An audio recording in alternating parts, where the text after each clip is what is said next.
"21st Precinct, Sergeant Waters. How many hold-up men were there? Where? No, that's not in this precinct. But you give me the information. I'll see that the officers get there. Did they have guns? Yeah? You're in the muster room at the 21st Precinct, the nerve center. A call is coming through. You will follow the action taken pursuant to that call from this minute until the final report is written in the 124 room at the 21st Precinct. All right. You just stay right where you are. The officers will be right there. Yeah. Right away. 21st Precinct. It's just lines on a map of the city of New York. Most of the 173,000 people wedged into the 9/10 of a square mile between Fifth Avenue and the East River wouldn't know if you asked them that they lived or worked in the 21st. Whether they know it or not, the security of their homes, their persons, and their property is the job of the men of the 21st Precinct. The 21st, 160 patrolmen, 11 sergeants, and 4 lieutenants, of whom I'm the boss. My name is Kennelly, Frank Kennelly. I'm captain in command of the 21st. I was working my day tour. At 12:55, plainclothesmen who are responsible for the enforcement of laws relating to gambling and public morals in the 21st and other precincts of the 6th Division raided a policy drop on Upper Madison Avenue and made 7 arrests. The suspects were brought to the station house, and at 10 minutes to 2, they were being booked by Lieutenant Gorman, the desk officer. I was in my office across the muster room reading and signing reports which would be delivered by the precinct messenger to division. Sergeant Waters, on TS duty, was sitting at the switchboard. Excuse me, Sergeant. Oh, hello, Mr. Spizio. What can I do for you? Is the captain around? Could I talk to him? He's in his office, yeah, but he's kind of busy. Is there something I can help you with? Well, I'd like to talk to him, Sergeant. Well, let me ring in there. Okay. We'll see.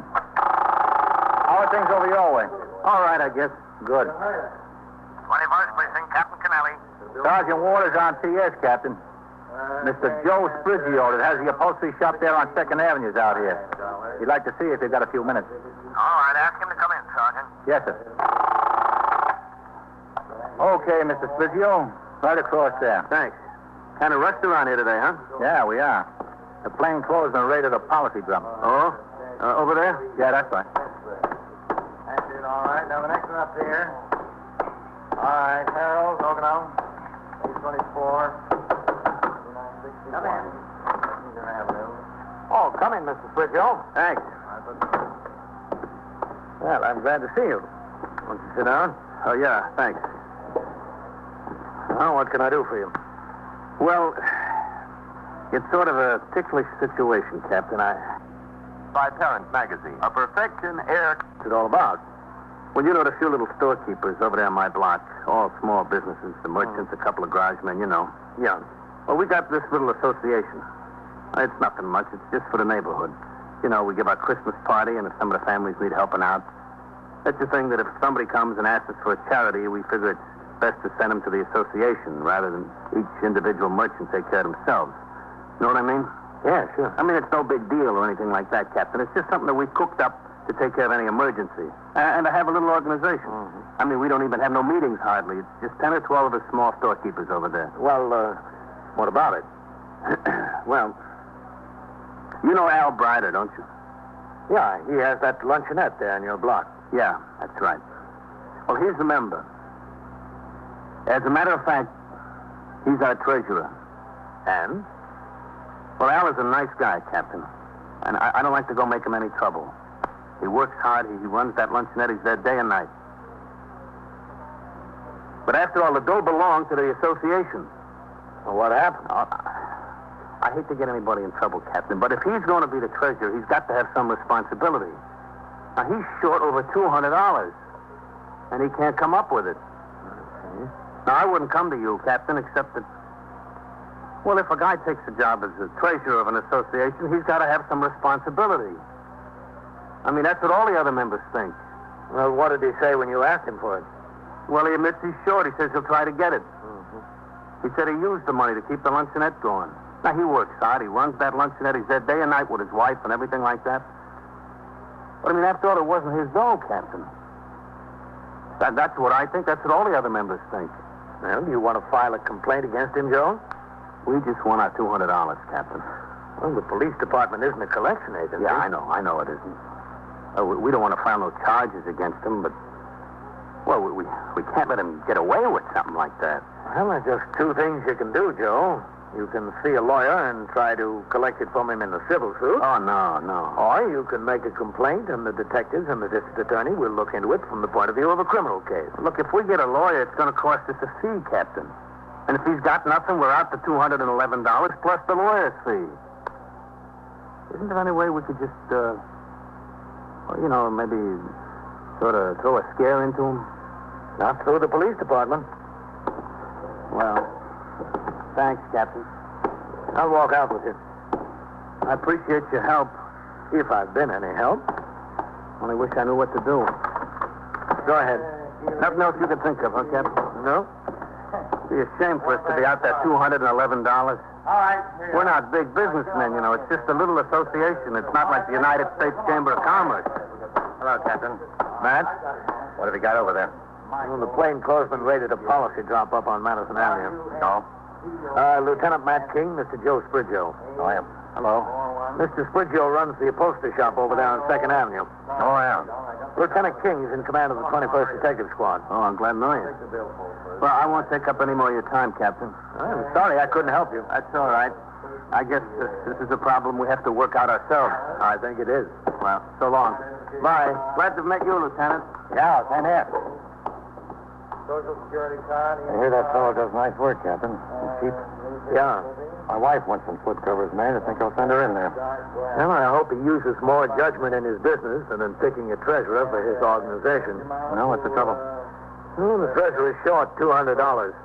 Oh. And out of all the members, they picked the one guy who's done time for being a thief. Who's that? You know, Al Brider that runs the lunchnet over there. Oh, yeah. He doesn't know any short time, does he, Miss Brighter? No, he got finished up last year, I think. Lieutenant King. Yes, Sergeant. Matt, can I bring you down from the squad? He wants to talk to you. All right. Take it to my office, Matt. Thanks, Captain. I'll take it in here, Sergeant. All right, we'll take this. Help yourself, man. Yes. 21st Squad, Lieutenant King. Yeah, Mac. Yeah. Uh-huh. When was this? What do they want from us? All right, who's upstairs? Yeah, okay. Take Novak and Howard and ride on down there. Yeah, all right. Well, that's a big one, Captain. What? The payroll on a construction job in the 9th Precinct. 3 boys walked into the office shack and made the paymaster raise up.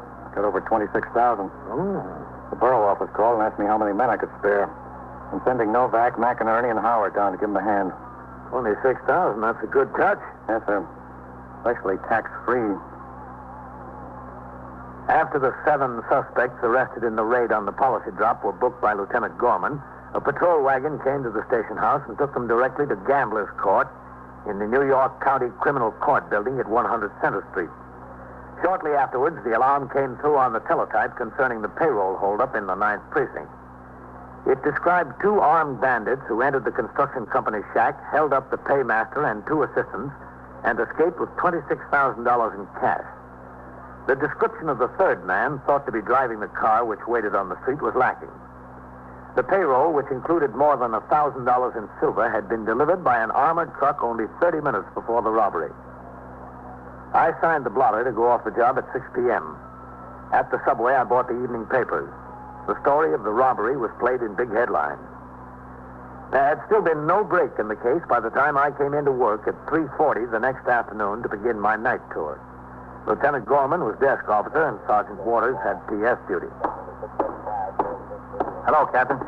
Sergeant? You've got a visitor. I told him to wait in your office. Go ahead and take the call. I'll sign the blotter. Yes, sir.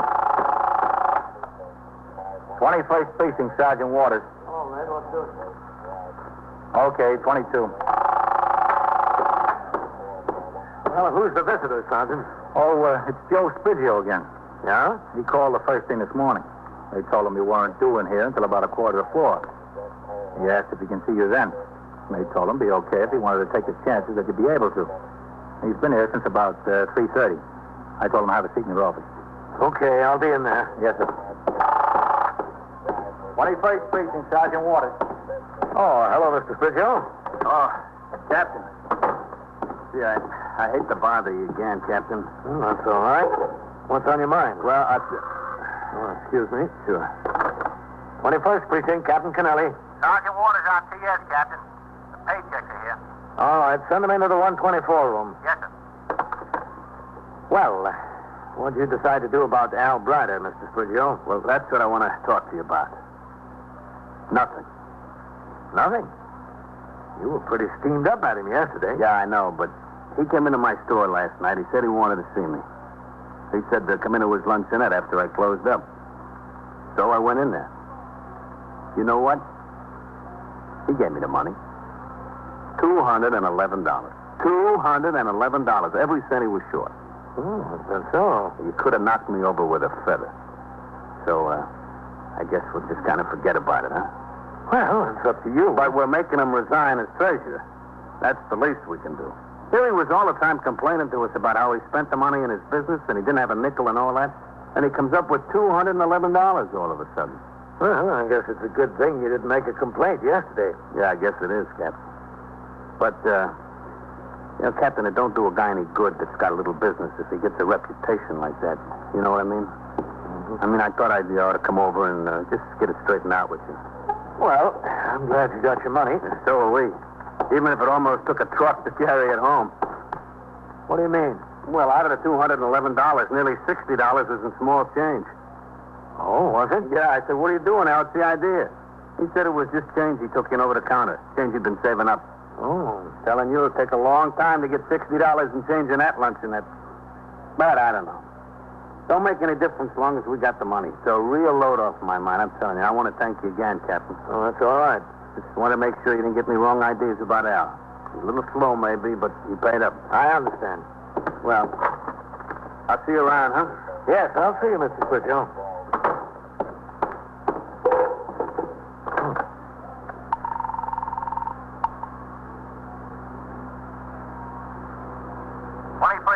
Sergeant Waters. Would you ring upstairs to the detectives? Yes, sir.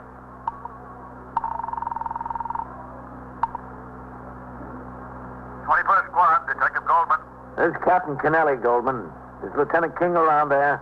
Yes, sir. He's here. Hold on a second. Lieutenant King, Captain Kennelly on 2. He's coming, Captain. All right. 21st Squad, Lieutenant King. Captain Kennelly, Matt. Yes, sir. They get a break in that payroll robbery down in the 9th Precinct yet? The one yesterday morning? They must not have, Captain. They've still got Novak and McInerney down there working on it. Why? If you've got a minute, Matt, I'll come upstairs and tell you why. You are listening to 21st Precinct, a factual account of the way police work in the world's largest city. Lieutenant King about Al Brider, the owner of a 2nd Avenue luncheonette who had once been convicted of armed robbery. We agreed that the fact that he had suddenly paid off a rather large debt, a great part of it in small change, was suspicious, but by no means conclusive. There was sufficient reason, however, to check him out. Lieutenant King immediately assigned Detective Goldman to make a quiet inquiry into his recent activities. The Bureau of Criminal Identification was telephoned and requested to send a photograph of Brider made at the time of his previous arrest to Lieutenant King. Inasmuch as I had on occasion stopped into the luncheonette since it was opened by Al Brider, I decided to do it again. So after I turned out the platoon at 4 and completed some paperwork, I went on patrol of the precinct. During the course of that patrol, I instructed my operator, Patrolman Farrell, to drive down 2nd Avenue and stop up the block from Al Brider's luncheonette. I got out of the car and walked back past several small stores until I reached Al's place. Through the window, I could see there wasn't a customer in the store, just Al standing behind the small counter. Captain? Oh, Al? Oh, sit down. Make yourself at home. Oh, thanks. It's been a long time since I've seen you around here, Captain. Yeah, well, I was down the block. I thought I'd drop in and see how you're doing. Well, what do you have? Want to see a menu? No, just make it a cup of coffee. Oh, yeah. Sure. So what's new with the police department? Oh, what's new around here? Oh, you know, same old stuff. Well, how's business been? Any better? Yeah, can't you notice the improvement? All the customers? Ah, it's too bad. I thought this was a pretty good spot for a luncheonette. I thought you'd do swell here when you opened up. Well, it should be a good spot. Maybe it still will be if I can stick it out long enough. Things are that rough, hmm? Well, since this joint isn't paying its way, I got this little sideline that helps out, so. Oh, what's that? Well, I pack box lunches, take them around, sell them to guys on jobs, you know. Get out early in the morning selling the box lunch. Uh-huh. What kind of guys? You know, construction jobs, factories, places like that. Well, sounds like a good idea. Well, if it wasn't for that deal, I'd really be behind the 8 ball. Every nickel I make off the box lunches, I pour into here. Too bad. Want some more cream? No, this'll do. Things are looking up a little bit, Captain. Yeah, I hope so. At least I'm busy, at least between the box lunches and the luncheonette, working day and night, I keep out of trouble. Well, thank goodness for that. Well, them days are over, Captain. You get older, you get some sense. I'm glad to hear it. When I was a kid, I was in one jam after another. A big, bold kid, that was me.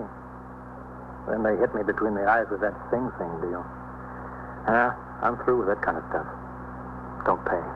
Well, that's good to hear. You know, somebody told me a couple of weeks ago you were having a hard time meeting your bills. They said you might have to close the place up. Who was that? Oh, I don't remember. Somebody around here. No, there's nothing to that. I don't think so. Well, I'm glad. I like to see somebody make a success out of a business. Well, it's not exactly a success as yet, but it will be. I get a pretty big crowd for lunch. I give them a good sandwich here. You can't beat it any place in the neighborhood. How about a hamburger? I'll show you. No, thanks. I had a late lunch. Well, stop around sometime, Captain, when you're hungry. What do you do with those box lunches? Just sell them to places around here? Yeah, I sell them all around. Uh-huh. Well, how far do you go? Well, I don't mess around much on the west side. I've got a few steady customers downtown, got a few uptown. Most of them are around here. Factories mostly, huh? Yeah, factories. And like I said, construction jobs. You know, these construction workers are making so much money these days, they're getting too high class to carry their lunch from home on the subway. Keeps me stepping. I can imagine. But I've got the plans, Captain. I figured on getting some more help in here, maybe a cook and a waitress, and I can put in a little more time developing the box lunch business. If I can expand that a little bit and keep the luncheonette going, I'll be doing all right. Well, all that takes money. I'll manage, Captain. I talked to Al Brider until I finished my coffee. When I left, I got into the car and I instructed Patrolman Farrell to return to the station house. Lieutenant King and his detectives had already begun the investigation that might link Al Brider to the payroll robbery. I told him about my conversation. I went off the job at 6, and when I returned at 3:30 the following day for my night tour, there was a message that Lieutenant King wanted to see me. I went upstairs to the 21st Squad. I saw Lieutenant King sitting in his office with Detective Goldman. I walked over. Matt? Come in, Captain. Goldman came up with a few things. Will you shut the door? Yeah, sure. Hello, Captain. Goldman? Go ahead, Dan. Well, there's a couple of interesting things. Most interesting, Al seems to have gotten his hands on a good deal of cash in the last couple of days. In addition to the $211? Yes, sir. He owed a pretty big meat bill to a butcher around the corner from him there. Meat for the luncheonette. He sure got prosperous suddenly. Oh, when I was in there, he told me that things were pretty rough. But he did say that he had prospects that they'd get better. Well, the prospects seem to have come about pretty fast, Captain. Well, Captain, that's not the best of it. Yeah, tell the captain about the other, Goldman. This is a clincher to me, Captain. That box lunch business he has. Yeah? Well, from the description I get, he's been stopping down at that construction job where the robbery was every morning with 6 or 7 orders. Now, he's got one customer in the office there, one of the assistant payroll clerks. Oh? He's had plenty of opportunity to look it over and know exactly what goes on in there. Well, but he doesn't answer the physical description of any of the bandits. No, but he could have been driving the car. Yeah, he could have. Captain, I'd say he did. Yeah, I guess you're right. Good work, Goldman. Thanks.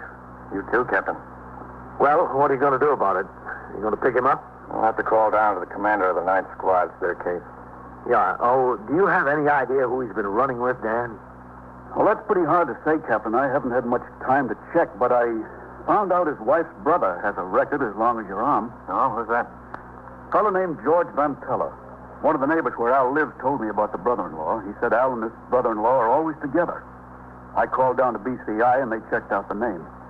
Guy's got 5 or 6 arrests and 2 convictions for armed robbery. Goes all the way back to when he was a kid, 17. Oh, from the way it looks, right up to the day. Lieutenant King, after seeing that Al Brider was put under surveillance, went downtown to the 9th Squad to inform the detective commander who had jurisdiction over the case of the information that had been obtained. Detectives of the 9th Squad joined those of the 21st in the plant on both the luncheonette and Al Brider's house. Pictures of Al Brider and his brother-in-law, George Van Teller, were obtained from the Bureau of Criminal Identification. And later that evening, Detective Goldman and Detective Michael Donahue of the 9th Squad drove out to a small residence in Rego Park, Queens, where one of the payroll clerks, a Mrs. Mickleton, resided. Someone coming. Yes? What is it? Mrs. Mickleton? Who is it? We're police officers, Detective Goldman and Detective Donahue. Oh, all right. Detectives who? I'm Detective Goldman of the 21st Squad, and this is Detective Donahue of the 9th Squad. Come in. Yeah, thank you. Thank you. I've been trying to fry some potatoes in there for an hour. First my daughter gets me on the phone, and then the next door woman comes in. I'll never get those potatoes fried. I'm sorry. That's all right. It's no reflection on you. Just that I work all day and have to come home and try to fix supper, too. Gets to be a terrible rush. Well, I hope we don't have to keep you too long, Mrs. Mickleton. Oh, my potatoes. Come in the kitchen, please. My husband likes them just so. Not too done and not too undone. You know how men are, don't you? Yes, we know how they are. You see? Just let me take them off the fire. Now, what can I do for you? Must be something about the robbery. If it wasn't something about the robbery, you wouldn't be here. Yes, it's something about the robbery. You caught those men. I bet you caught them. No, not yet, Mrs. Mickleton. Oh, that's a shame. Then what is it? Well, you said you'd recognize them if you saw them again. Oh, yes, I'd recognize them. 2, that is. I'd recognize the 3rd one also, except he was sitting in the car and I didn't see him. I'd recognize anybody. I've got a very good memory. A very good memory, Detective Donahue. Detective Donahue. I've got a couple of pictures here, Mrs. Mickleton. Pictures? Yes, photographs. Now, would you look through them and see if you can recognize any of these? See if any of them look familiar? Well, I'll try. That's all I can do is try. That's him. That's the one who held the gun on me. This one. Ah, fine. That's him. I can see him standing there before me with the gun pointed right at me, scooping up the money. He just scooped it up. Do you know about the others? Have you got the pictures on them, too? No, not yet. Do you know where they are? No, but we'll find them. And thank you very much, Mrs. Mickleton. Would you like to stay to dinner? We're having more than fried potatoes. I've got a roast in the oven. Well, thanks for the invitation, but we've got a lot of work to do. Oh, yes. You've got to go out and arrest this fella and fingerprint him and question him and all that. No, not yet. First, we've got to find him. When these officers returned with the information that one of the victims had identified the brother-in-law of Al Brider as one of the bandits, Lieutenant King and the commander of the 9th Squad prepared to make the arrest. Because it had been my suggestion that led to the correct information, I was asked if I wished to participate in the arrest. I agreed to, and at 10:35 that night, we drove over to the luncheonette on 2nd Avenue. When we walked up to the door, there were 2 customers sitting at the counter. Al was behind the counter. Lieutenant King and I entered with Detectives Goldman and Donahue right behind us. Hello, Captain. Have a seat. Al, this is Lieutenant King, commander of 21st Detective Squad. Hiya. Hello, Al. I see you've got a few customers. Yeah, I told you business was picking up. Can we talk to you? Yeah, sure. What's on your mind? How about going in the kitchen? Yeah, sure, if you want. Well, what's the trouble? There's nobody out there, is there? No, there's nobody there. I didn't get that chef I was telling you about. I didn't hire him yet. Okay, let's go in. Sure, this way. Come on. If you fellas want anything, just holler. I'll be in the kitchen. In there. Yeah.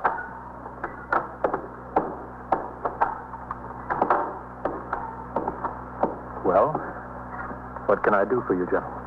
You've been passing out a lot of money lately, Al. What do you mean? You've been paying up a lot of old debts. You've been straightening up on bills. Well, I've got to. I wouldn't be able to stay in business. Where'd you get the money? I make it. I've got the luncheonette here and the box lunch route. I make it. Don't make that much. You can pay up all those bills so suddenly. Well, what bills? I don't know what you're talking about. You know, Al, let's not waste any time. I don't know what you're talking about. Where'd you get all that money? Well, to tell you the truth, That's what we want, the truth. I went into a crap game the other night. What crap game? It was a crap game with the boys. Just the boys. Is George Van Teller one of those boys? Well, yeah. Yeah, he's one of them. He was in the game. Where is he now? I don't know. I hadn't seen him in a couple of days. I think he went down to Philly. That's where I think he went. Down to Philly so he could get out of town until the heat blows over from that construction payroll job. Isn't that right, Al? I don't know what you're talking about. You know, Al. Want to tell us about it? I don't know. I don't know what you're driving at. You fingered the job and drove the car. That's where you got the money, isn't that right? No, it's not right. You got no right to come up here and accuse me of anything like that. That's where you got the money, isn't it? I won it in a crap game. I told you that. Where's the rest of the money? You must have got 3,000 or 4,000 or maybe 5 out of it. You guys are talking crazy. Al, I'm bringing 4 or 5 of my men down here. We're going over this place from top to bottom. Then we're going out and go over your house. We'll find it. Yeah, I guess you will. Okay, fellas, you got it right. Where's the rest of the money? To my house. I'll take you to it. It's a shame. This thing had me in fine shape. I paid off everybody. I was just getting straightened out. Straightened out beautiful. Well, Al, you come on with us. We'll straighten you out some more.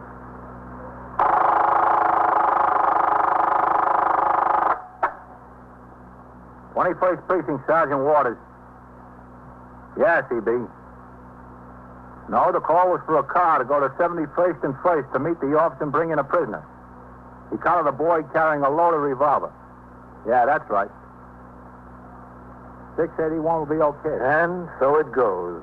Around the clock, through the week, every day, every year. A police precinct in the city of New York is a flesh and blood merry-go-round. Anyone can catch the brass ring, or the brass ring can catch anyone.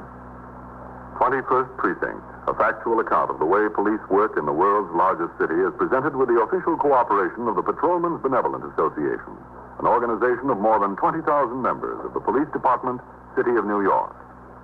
Everett Sloan in the role of Captain Kennelly, Ken Lynch as Lieutenant King. Featured in tonight's cast were Gladys Thornton, Harold Stone, Mandel Kramer, Wendell Holmes, Bill Smith, and Don McLaughlin. Written and directed by Stanley Niss. Produced for CBS Radio by John Ives. Art Hanna speaking.